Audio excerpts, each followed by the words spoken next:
আসসালামু আলাইকুম বন্ধুরা। আজকের ভিডিওতে আপনাদের সামনে গুরুত্বপূর্ণ একটি মেডিসিন নিয়ে হাজির হয়ে গেলাম। আজকের ভিডিওতে যে ওষুধটি নিয়ে আলোচনা করব, ওষুধটির নাম হচ্ছে লিরিক। এটি হেলথ কেয়ার ফার্মাসিউটিক্যাল লিমিটেডের প্রিগ্যাবালিনের একটি ওষুধ।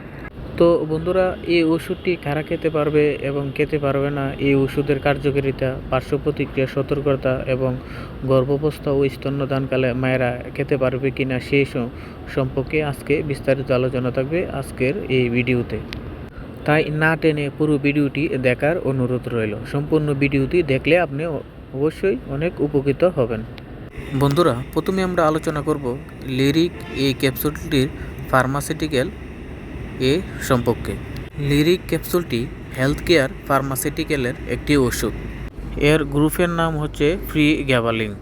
প্রিগ্যাবালিন এক ধরনের ইনেরো বা নিউরোপ্যাথিক, সাধারণত বলতে গেলে প্রিগ্যাবালিন এটি ব্যথানাশক এবং খিঁচুনিতে রোগে ব্যবহৃত হয়। এটি মূলত ডায়াবেটিক, টিউরোফেরাল, নিউরোপ্যাথিক ব্যথা, ডায়াবেটিক জনিত নার্ভের ব্যথায়, স্নায়ুতন্ত্রের ব্যথা, এক কথায় বলতে গেলে এটি যাদের নার্ভে সমস্যা রয়েছে তারা সেবন করতে পারবেন। এছাড়া যাদের নার্ভে বিভিন্ন ধরনের জটিলতা রয়েছে তারাও এটি ব্যবহার এবং সেবন করতে পারবেন। নিউরোপ্যাথিক পেইনের চিকিৎসায়ও এটি সেবন করা যায়। এগুলি হচ্ছে এই ওষুধের কার্যকারিতা। বন্ধুরা, এখন আসুন জেনে নিই এই ওষুধটির সেবন সম্পর্কে।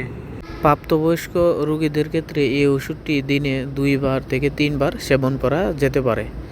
এছাড়াও এটি আপনি সেবনের পূর্বে অবশ্যই ডাক্তারের পরামর্শ নেবেন, কারণ ডাক্তার আপনার শরীরের রোগের গঠন অনুযায়ী রোগ নির্ধারণ করে এই ওষুধটি কম বেশি সেবন দিয়ে থাকবেন। তাই অবশ্যই একজন রেজিস্টার্ড ডাক্তারের পরামর্শ নিয়ে এই ওষুধটি সেবন করবেন।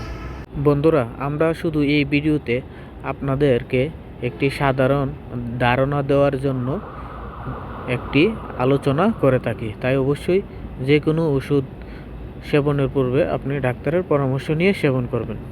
এখন আসুন জেনে নিই এই ওষুধটি গর্ভাবস্থা এবং স্তন্যদানকালে মায়েদের ক্ষেত্রে সেবন করা যাবে কিনা।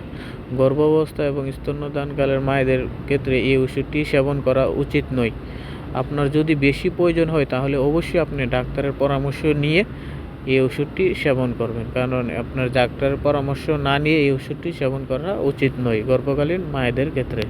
তো বন্ধুরা, এখন আসুন জেনে নিই এই ওষুধের কিছু পার্শ্ব প্রতিক্রিয়া। তো এই ওষুধের কিছু পার্শ্ব প্রতিক্রিয়া আছে এবং প্রতিটি ওষুধেরই কিছু না কিছু পার্শ্ব প্রতিক্রিয়া দেখা যায়। যেমন এই ওষুধের পার্শ্ব প্রতিক্রিয়াগুলো হলো বমি বমি ভাব, বমি, মাথা ঝিমঝিম করা, মাথা ঘোরা, মুখ শুকিয়ে যাওয়া ইত্যাদি এগুলো দেখা দিতে পারে এবং নাও দিতে পারে। তো বন্ধুরা, ভিডিওটি ভালো লাগলে অবশ্যই লাইক, সাবস্ক্রাইব এবং শেয়ার করতে ভুলবেন না। ধন্যবাদ সবাইকে। সুস্থ থাকুন, ভালো থাকুন।